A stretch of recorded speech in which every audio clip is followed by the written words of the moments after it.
श्री स्वामी समर्थ मित्रांनो, स्वागत आहे तुमचे व्लॉग स्वामींच्या या आपल्या यूट्यूब चॅनलवर। स्वामी माऊली तुमच्या सर्व चांगल्या इच्छा पूर्ण करो हीच माझी स्वामींचरणी प्रार्थना। मित्रांनो, आज या छोट्याशा व्हिडिओमध्ये मी तुम्हाला खूप महत्त्वाची माहिती सांगणार आहे। आजचा विषय आहे परान्न घ्यावे का, परान्न घेतल्याने काय होते। चला तर मग व्हिडिओला सुरुवात करते।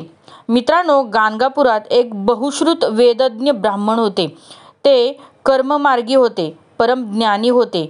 ते कुणाकडून दान घेत नसत, कुणाच्याही घरी भोजनासाठी जात नसत। ते कोणाशीही वादविवाद पण घालीत नसत। ते चुकून सुद्धा कधी खोटे असत्य बोलत नसत। ते नेहमी 5 घरी कोरडी भिक्षा मागून पोट भरीत असे। त्यांची पत्नी त्यांच्या अगदी उलट होती। ती सदैव उद्विग्न असे, पतीशी नेहमी भांडण करीत असे। अन्नाची मोठी लोभी होती। त्या काळी गाणगापुरात अनेक श्रीमंत लोक येत असत व सहस्त्र भोजन घालीत असत। गावातले असंख्य ब्राह्मण तेथे भोजनासाठी जात असत व त्या ब्राह्मणाच्या घरी जाऊन सहस्त्र भोजनाचे रसभरीत वर्णन करीत असत। ते ऐकून ती स्त्री मनातल्या मनात म्हणे, माझे नशीबच खोटे। मला स्वप्नातही असले गोडधोड अन्न खायला मिळणार नाही। या दरिद्री ब्राह्मणाशी लग्न करून मी मोठी चूक केली। केवळ यांच्यामुळेच मला भोजनाला जाता येत नाही। माझे पूर्वजन्मीचे पाप म्हणूनच मला असे दारिद्र्याचे दिवस काढावे लागत आहेत। गावातल्या इतर बायका किती भाग्यवान, त्यांना त्यांच्या पतीसोबत भोजनाला जाता येतं। माझा पती कधीही परान्न घेत नाही, त्यामुळे मला भोजनालाच जाता येत नाही।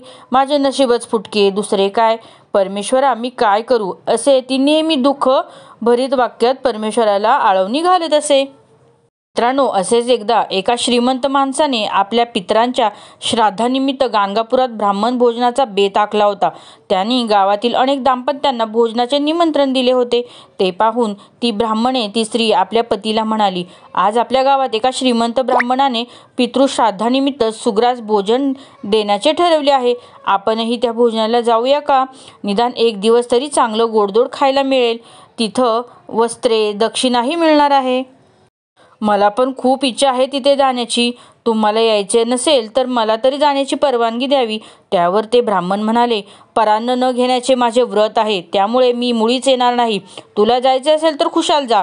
त्याने अशी परवानगी देताच ती भोजनासाठी म्हणून त्या श्रीमंत गृहस्थाकडे गेली। तिला पाहून ते गृहस्थ म्हणाले, तुम्ही एकट्या कशा आलात? मी दाम्पत्य भोजन घालीत आहे। तुमचे पती कोठे आहेत? भोजनासाठी तुमच्या पतीलाही घेऊन यावे लागेल। हे ऐकताच तिच्यापुढे मोठा प्रश्न उभा राहिला। येथे भोजनाचे निमंत्रण तर आहे, पण ते पण दाम्पत्याला। पती तर परान्न घेत नाहीत, ते येणार नाहीत। ते आले नाही तर मला एकटीला भोजन मिळणार नाही। आता काय करावे? मग ती श्री गुरु नृसिंह सरस्वतींकडे गेली। त्यांच्या पाया पडून ती म्हणाली, स्वामी, गावात दाम्पत्य भोजनाचा कार्यक्रम आहे आणि माझे पती परान्न घेत नाहीत, म्हणून ते येत नाहीत। आपणच त्यांना समजाविले तर ते माझ्याबरोबर भोजनासाठी येण्यास तयार होतील। तिचे हे बोलणे ऐकून श्रीगुरूंना हसू आले।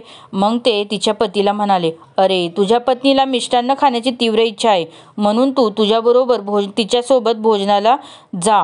तू तिची इच्छा पूर्ण कर, कारण कुलस्त्रीने मन कधीही खिन्न करू नये। श्रीगुरूंनी असे सांगितले असता ते ब्राह्मण हात जोडून म्हणाले, स्वामी, परान्न न घेण्याचा माझा नियम आहे, परंतु तुमची आज्ञा मला शिरसावज्ञ आहे।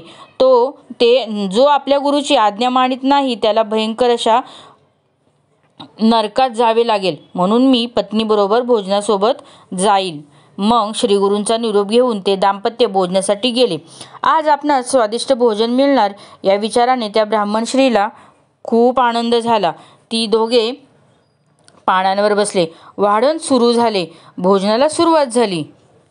त्यावेळी काय झाले, त्या ब्राह्मण स्त्रीला एक विलक्षण अशुभ दृश्य दिसले। आपल्या पानातील अन्न डुकरे आणि कुत्रे खात आहेत। ते दृश्य पाहून घाबरलेली ती स्त्री एकदम पानावरून उठली। भोजन करीत असलेल्या इतर ब्राह्मणांना व आपल्या पतीला आपण काय पाहिले ते सांगितले। मग ती आपल्या पतीसह घरी परत आली। ती पतीला म्हणाली, तुम्ही कुत्र्याने व डुकराने उष्ट केलेले अन्न खाल्लेत असे मला दिसले। मला याबद्दल क्षमा करा। तुम्ही नको नको म्हणत असतानाही मी तुम्हाला भोजनाचा आग्रह केला। माझेच चुकले। हे ऐकून त्या ब्राह्मणाला अतिशय राग आला। तो दुःखाने म्हणाला, माझे दुर्दैव म्हणून तुझ्याबरोबर भोजनाला आलो. माझा नेम तर मोडलाच, शिवाय कुत्र्याने व डुकराने तोंड लावलेले अन्न खावे लागले. त्यानंतर ते ब्राह्मण पत्नीसह श्रीगुरूंच्याकडे आले. दोघांनी श्रीगुरूंना भक्तिभावाने नमस्कार केला. तेव्हा श्रीगुरू हसत हसत त्या ब्राह्मण पत्नीला म्हणाले, काय परान्नाचे सुख कसे वाटले? परान्न घेत नाही म्हणून तू सदैव आपल्या पतीला नावे ठेवत होतीस. आता तुझी इच्छा पूर्ण झाली ना? श्रीगुरू असे म्हणाले असता ती श्रीगुरूंच्या पाया पडून म्हणाली, स्वामी, मला क्षमा करा. मी खरोखरच अज्ञानी आहे. माझ्या हव्यासापायी माझ्या पतीचा व्रतभंग झाला. मी त्यांना हट्टाने परान्नासाठी नेले. मी मोठाच अपराध केला आहे. मला क्षमा करा. मग ते ब्राह्मण श्रीगुरूंच्या पाया पडून म्हणाले, या माझ्या पत्नीमुळे माझा नेम मोडला. ही माझी पत्नी नाही, वैरीण आहे. हिच्यामुळे माझ्या हातून नेम मोडल्याचे पाप घडले. आता मी काय करू? त्यावर श्रीगुरू हसून म्हणाले, चिंता करू नकोस. तू तुझ्या पत्नीची परान्नाची वासना पुरवली आहेस. आता तिचे मन तृप्त झाले आहे. आता तिचे मन तृप्त झाल्यामुळे ती पुन्हा कधीही परान्नाची इच्छा करणार नाही. शिवाय तू तिकडे भोजनासाठी गेलास तो आमच्या आज्ञेने, त्यामुळे तुला कसलाही दोष लागणार नाही. आता मी तुला आणखी एक सांगतो. जर एखाद्याला ब्राह्मणाला श्राद्ध कर्माच्या वेळी योग्य ब्राह्मण मिळाला नाही, त्याचे ब्राह्मण अभावी कार्य अडून राहिले, तर तू त्याच्याकडे भोजनाला जावेस. त्यामुळे तुझ्या हातातून धर्मकार्य घडेल. पण अशा वेळी तू गेला नाहीस तर त्याचा शाप तुला लागेल. श्रीगुरूंनी असे सांगितले असता त्या ब्राह्मणाने श्रीगुरूंना साष्टांग नमस्कार घातला व कोणाकडील अन्न घ्यावे, कोणाकडे भोजनात जाऊ नये असे विचारले असता श्रीगुरू म्हणाले, कोणाकडेही भोजनाला जावे ते प्रथम सांगतो. हे लक्षपूर्वक ऐका. आपले गुरु, शिष्य, वैदिक ब्राह्मण, आपले मामा, सासरे, सख्खे भाऊ, सज्जन मनुष्य यांच्याकडे भोजन केल्यास कोणताही दोष लागत नाही. एखादा ब्राह्मण विना आडला तर त्याच्या घरी भोजन घ्यावे. त्यावेळी गायत्री मंत्र जप करा, म्हणजेच गायत्री मंत्र म्हणूनच भोजन घ्यावे. आता अन्य वर्ज्य करण्याची घरे सांगतो. त्याचे सविस्तर विवेचन स्मृतिचंद्रिकेत केले आहे.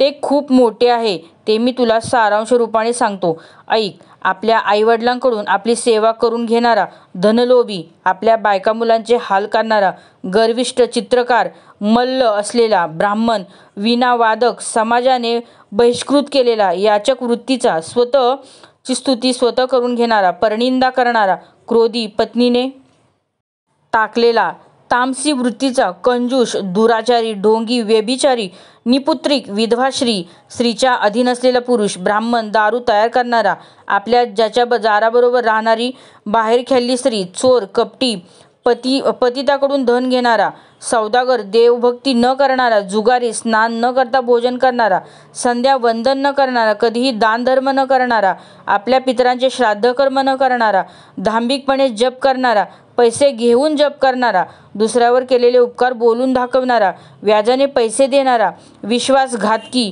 कुल परंपरा मोडणारा, हिंसक, खुनी, आशाळभूत, परान्न घेणारा, पंचमहायज्ञ न करणारा, घरच्या अन्नाची निंदा करणारा व परान्नाची प्रशंसा, अन्नाची निंदा करणारा, परगृही राहणारा, अशा लोकांकडे कधीही भोजनात जाऊ नये. अशा ठिकाणी भोजनात गेल्यास त्या यजमानाचे दोष आपल्याला लागतात. म्हणून अशा यजमानाच्या घरी भोजन घेऊ नये. त्याऐवजी भूमिदान, सुवर्णदान, गजश्वरत्नदान केल्यास दोष लागत नाहीत. परान्न घेतल्यामुळे जसे दोष लागतात त्याप्रमाणे परस्त्रीगमन केल्यास नरकवासना भोगावी लागते. अमावस्येला परान्न घेतल्यास मासपुण्य जाते. आपल्या कन्येला पुत्र झाल्याशिवाय तिच्या घरी भोजनास जाऊ नये. त्याचप्रमाणे सूर्य चंद्रग्रहणाच्या दिवशी अन्न घेऊ नये. सुवेर किंवा सूतक असलेल्यांच्या घरी भोजन करू नये. ब्राह्मणांनी जर आपला आचारधर्म पाळला तर त्याला कधीही दारिद्र्य भोगावे लागत नाही. सर्व देवदेवता त्याच्या अंकित होतात.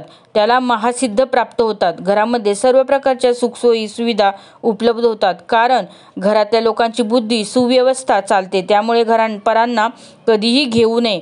लग्न न जमणे, मुलं होण्यासाठी अडचणी येणे, सतत पैशांची चणचण भासणे अशा समस्या निर्माण होऊ शकतात. चोरीने खाऊन चोरी करणाऱ्याचेच मन होते.